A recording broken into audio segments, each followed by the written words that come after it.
So, thank you so much for meeting with us today. My name is Justine, and I am a restorative justice conference facilitator. And I know that we had a brief conversation on the phone, and Mariana's here to help guide this conversation and really just let you know a little bit more about the restorative conference process and see if you would be interested in participating. So I can just start off by explaining a little bit about the process.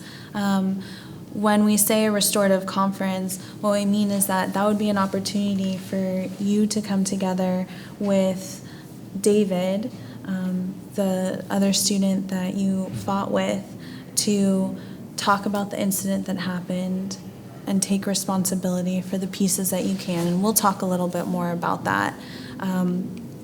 And share the impact of the incident on all of you, your whole family, and on you, and also figure out a way to move forward.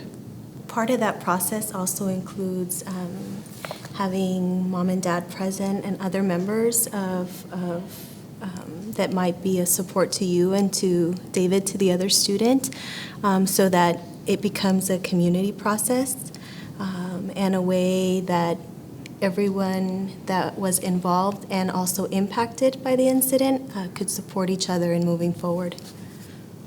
So I want you all to know that everything that we say here is confidential. It won't be used in the expulsion process or in any other process. This is really our opportunity to just speak freely about what your experience was and what you've been going through.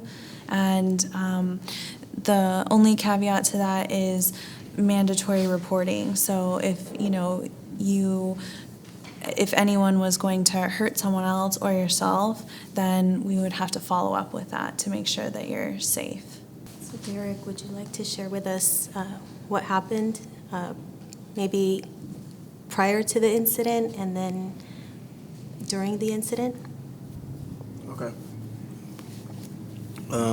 I have class with David. We were all in class, and I heard him talking about sports. So I made a joke, and everybody started laughing. I didn't really think it was a big deal, nothing like that, And I guess a couple weeks later, we saw each other in the hallway. We bumped each other. Maybe I said something. I don't really know. Maybe I said something to him, but it wasn't really a big deal. We just kept going our own ways. And then in the locker room, we were all in the locker room, and of course we were talking about sports, and I made a joke. Everybody laughed again, but I guess he wasn't really happy with that I told a joke or whatever. Maybe he thought it pertained to him. I don't really know. But, so he got mad and said some things about me being black and stuff and, some really racist things. So I did what I had to do. I got angry and, we ended up fighting. I want to go back a little bit. Earlier you said that when you walked into class, you heard him talk about sports and that you made a joke toward him. I don't know. I wouldn't say it was towards him, but just, I don't know, maybe if he felt like it was towards him. Why do you think that he would have had that feeling that it was towards him? Maybe because a lot of people say that he might be gay or something. Okay. And your joke was about that? Yeah. Can you share more details about that? What exactly did you say? I just said, he was talking about playing football or talking about an upcoming game, and then I said, gay people don't play football, and, everybody started laughing, and he wasn't really laughing about that. Okay.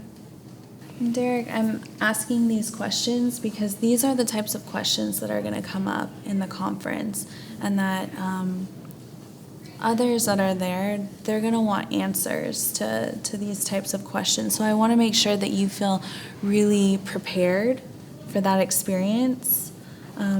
And we want to help you think through what happened so that you feel really clear too, and so that you can share as directly as possible about the things that happen. And the more that you can share the exact words and the exact jokes that you use, the more helpful it'll be for people that are there. And we're having the same conversation with David and asking him to really be clear on what he can take responsibility for too, because it does seem like there was an interaction between both of you, and it wasn't just one person's fault, right?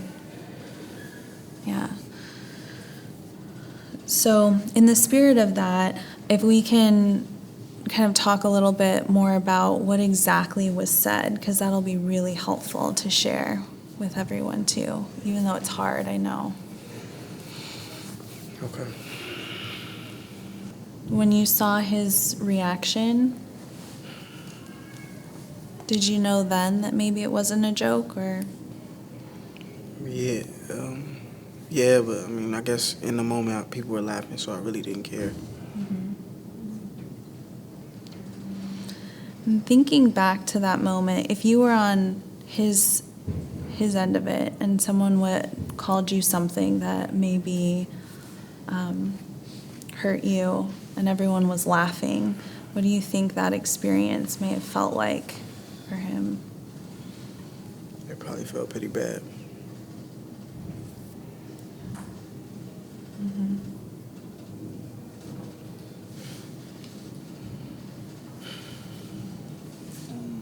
Maybe a couple weeks later, we bumped into each other in the hallway. Yeah, and I don't know, some words were said a little bit, and we kept going. Did you see him coming and you kind of went towards him, or how did that look? Yeah, I thought he would move out my way, though. But he didn't, and we bumped. Okay. And then what happened from there? I kind of got a little frustrated with him, and I called him a name. And what was that?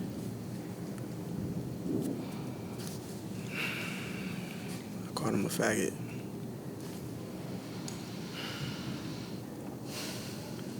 And it seems like right now, saying that word is kind of challenging for you.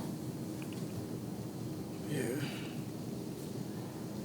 Because the first time you talked about it was more like, I said a joke again and people were laughing. But the way you're sharing it now, it's like there's some other feelings behind that besides it was fine and it was a joke.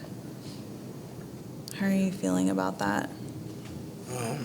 I know that's probably it's not a word I should be using to describe David. Okay. And again, I'm asking you these things because I know it's really hard to talk about, but these are the types of things that would be helpful to share with everyone when we come together. And we'll be there to support you. We'll all be there. But this is really the first step to fully acknowledge what happened so then we can move forward in a positive way. And then moving towards the actual fight, who do you think, who started that?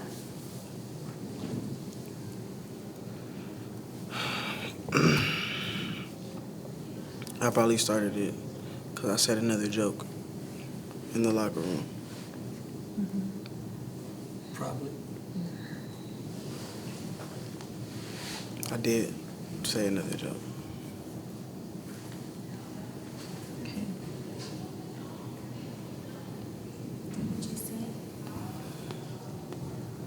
I said David probably would love playing football because he gets to touch other boys.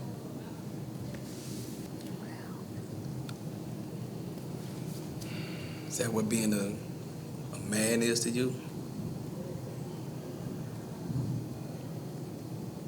I don't know.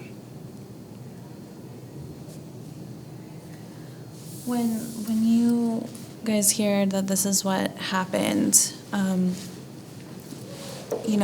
you're going to be there in the conference as well and have an opportunity to share who Derek is and what the impact was on you that day that all of this happened. So Derek, now that we've kind of talked about the process and, really gone in depth about your experiences, are you feeling like you would like to move forward with this process and meet with all the other people involved? Yes. I realize I got to take responsibility for the part I played in this. Okay.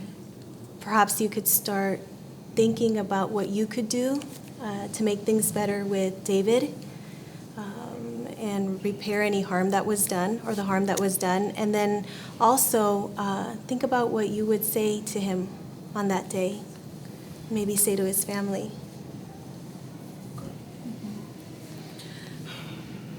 And then our next step will be to reach out to David and his family, and then maybe some other impacted parties from the school community that witnessed the fight.